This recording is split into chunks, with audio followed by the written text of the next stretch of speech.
एक बड़ी ही सुंदर कथा है गणेश एवं कार्तिकेय की माता पार्वती की। माता पार्वती जो साक्षात जगदम्बा हैं।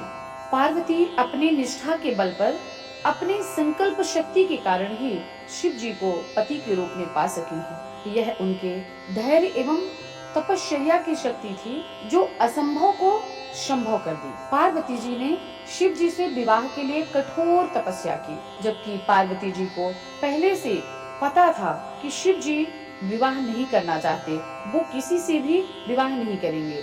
पार्वती जी शिव जी को पति के रूप में पाने के लिए कठोर तप किया।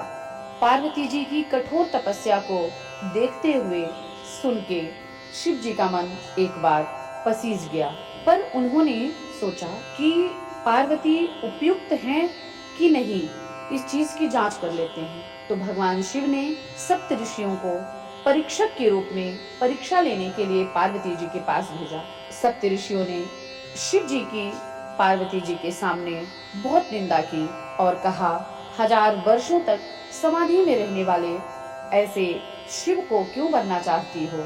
अगर आप कहो तो आपके लिए इतने देवता हैं जिनके पास अपार सौंदर्य है, विपुल साधन है, उनमें से आप किसी को पसंद करो तो हम उनसे आपका विवाह सरलता पूर्वक करवा देंगे। तो पार्वती जी ने कहा, हे ऋषियों, अगर यह बात आप पहले कहते तो शायद मैं आपकी बात सुन लेती, मान लेती, परंतु मेरे गुरु ने मुझे उपदेश दिया है, मुझे कहा है कि अगर तुम पूरे मन से कठोर तपस्या करोगी तो अवश्य तुम्हें शिव जी पति के रूप में प्राप्त होंगे, और मैं अपने गुरु के वचन को मान चुकी हूँ। इसीलिए हे ऋषियों, मेरी प्रतिज्ञा है। और पार्वती जी कहती हैं, जन्म कोटि लगी रगर हमारी, बरऊ शंभु नत रहूं कुंवारी। पार्वती जी कहती हैं कि कोटि जन्मों तक मैं यह प्रतिज्ञा लेके रखी हूँ कि मैं या तो शंभु को पति के रूप में वरण करूंगी या तो कुंवारी रह जाऊंगी।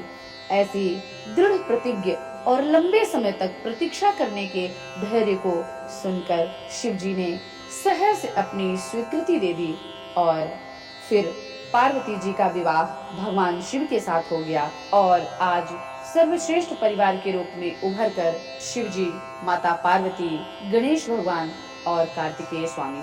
तो अगर हमारी प्रतिज्ञा निश्चल हो, प्रेम पूर्ण हो, सरल हो, स्वाभाविक हो, गुरु की कृपा के साथ हो, तो असंभव को भी संभव किया जा सकता है, कुछ भी प्राप्त किया जा सकता है।